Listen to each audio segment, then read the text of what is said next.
मंत्रिमंडळ विस्ताराआधी देवेंद्र फडणवीसांच्या सागर बंगल्यावर हालचालींना वेग. राधाकृष्ण विखे पाटलांसह संजय राठोड, राहुल आवाडे फडणवीसांच्या भेटीला.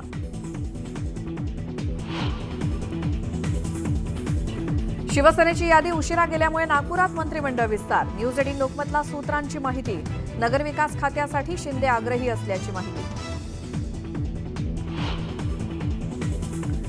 महायुतीतील पक्षांकडून एकमेकांच्या विरोधातील फाईल बाहेर यायला सुरुवात.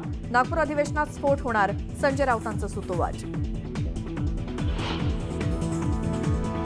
विधानसभेतील पराभवानंतर काँग्रेस प्रदेशाध्यक्ष बदलाची चर्चा. 17 डिसेंबरला प्रभारी नागपुरात येणार. त्यापूर्वी काँग्रेसमधील अंतर्गत मतभेद चव्हाट्यावर.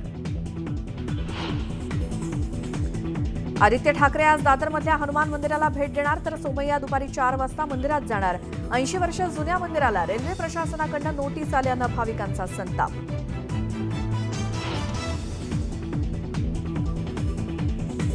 बीडच्या वडवणीमध्ये बंदची हाक. धनंजय मुंडेंचे निकटवर्तीय वाल्मिक कराडांवरती खोटा गुन्हा दाखल केल्याचा निषेध. गुन्हा मागे घेण्यासाठी तहसीलदारांना दिलं निवेदन. हिंगोलीमध्ये 43 महिलांना शस्त्रक्रियेनंतर जमिनीवर झोपवल्याचा धक्कादायक प्रकार. बेड उपलब्ध नसल्यामुळे महिलांना जमिनीवर झोपवलं. बाळापूर ग्रामीण रुग्णालयातील भोंगळ कारभार.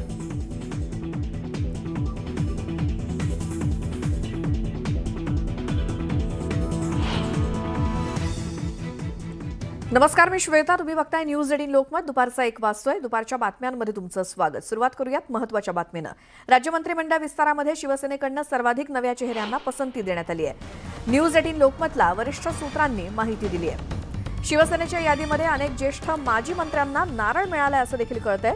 शिवसेनेच्या यादीत कुणाला स्थान मिळालंय, कोण काठावरती नापास झालंय आणि याची सगळी माहिती आपण घेतोय. शिवसेनेची संभाव्य यादी ही न्यूज 18 लोकमतच्या हाती आली आहे. ज्यांचं मंत्रिपद नक्की आहे अशी नावं आहेत: उदय सामंत, शंभूराज देसाई आणि दादा भुसे यांचं नाव पक्का आहे. तर काठावर असलेले मंत्री गुलाबराव पाटील, तानाजी सावंत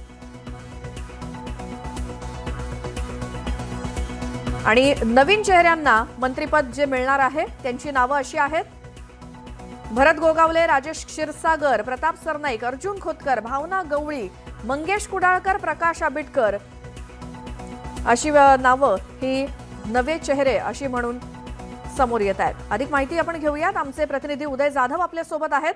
उदय, शिवसेनेच्या या मंत्र्यांच्या यादी संदर्भातली काय माहिती आपल्याला मिळाली आहे?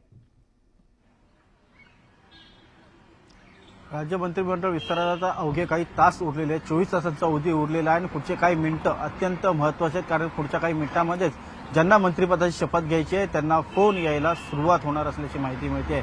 विशेषतः शिवसेनेमध्ये पाहिलं आपण, शिवसेनेचे मुख्य नेते आणि उपमुख्यमंत्री एकनाथ शिंदे यांनी सर्वाधिक नवीन चेहऱ्यांना पसंती दिल्याची माहिती मिळते आहे. जे माजी मंत्र्यांना संधी मिळालेली आहे त्यामध्ये फार आपण पाहतोय की माजी मंत्र्यांना एक प्रकारे नारळ दिलेला आहे मोठ्या संख्येने, आणि जे मंत्रिपदासाठी फिक्स नावं आहे, ज्यांची नावं जी आहे ती नक्की झालेली आहे, त्यामध्ये उदय सामंत यांचं मंत्रिपद जे आहे ते नक्की समजलं जात आहे. शंभूराज देसाई यांचं मंत्रिपद नक्की आहे आणि दादा भुसे हे माजी ज्येष्ठ मंत्री आहेत, नेते, त्यांचं मंत्रिपद जे आहे ते नक्की समजलं जात आहे. आणि त्याबरोबर काठावर असलेले मंत्री आहेत त्यांची नावं जी समजते त्यामध्ये गुलाबराव पाटील आणि तानाजी सावंत यांचं नाव जे आहे ते समजते. हे मंत्री अद्याप काठावरती आहे, त्यांचं अजून मंत्रिपद जे आहे ते तळ्यात मळ्यात एक प्रकारे आपण म्हणू शकतो. स्वतः उपमुख्यमंत्री एकनाथ शिंदे यांच्या संदर्भात काय निर्णय घेतात हे आता पाहावं लागणार. आणि त्यामध्ये आपण पाहतोय की मुख्य नेते आणि उपमुख्यमंत्री एकनाथ शिंदे यांनी सर्वाधिक नवीन चेहऱ्यांना शिवसेनेच्या मंत्रिमंडळामध्ये जे आहे ते स्थान दिलं आपल्याला पाहायला मिळतं. भरतशेठ गोगावले असतील, संजय शिरसाट असतील,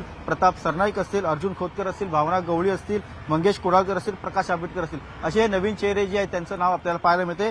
भावना गवळी एकमेव महिला आमदार आहेत, त्यांचं इथे नाव जे आहे ते आपल्याला पाहायला मिळतं. त्या विधान परिषदेचे आमदार असले तरी त्यांना मंत्रिपदाची संधी जी आहे ती मिळणार असल्याची माहिती मिळते आहे. आणि ज्या मंत्र्यांना डच्चू मिळणार आहे त्यांचं देखील नाव जे आहे ते समजत आहे.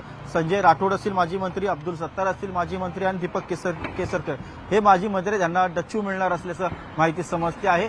आणि यांनी एक प्रकारे लॉबिंग जी आहे ते देखील अजून सुरू असल्याचं माहिती मिळते. अधिकृत यादी पुढच्या काही वेळातच जाहीर होईल आणि त्यानंतर अधिकृत फोन जे आहेत मुख्य नेते आणि उपमुख्यमंत्री एकनाथ शिंदे यांच्याकडनं या संभाव्य मंत्र्यांना जे उद्या मंत्रिपदाची शपथ घेणार आहेत नागपूरला त्यांना फोन जाणार असल्याची माहिती मिळते. त्यानुसार आपण पाहतोय की सर्वाधिक नवीन चेहऱ्यांना संधी उपमुख्यमंत्री एकनाथ शिंदे यांनी शिवसेनेमधून दिलेली आहे. त्यामुळे शिवसेनेमध्ये एकंदरीत पाहतोय की नवीन चेहऱ्यांना संधी दिल्यामुळे जे आमदार आहेत त्यांच्यामध्ये काहीसं आनंदाचं वातावरण आहे. मात्र तसं आपण पाहतोय की शिवसेनेमध्ये जे वरिष्ठ सूत्रांनी सांगितलेलं आहे की अडीच वर्षांचा फॉर्म्युला जो आहे मंत्रिपदासाठी दिलेला आहे.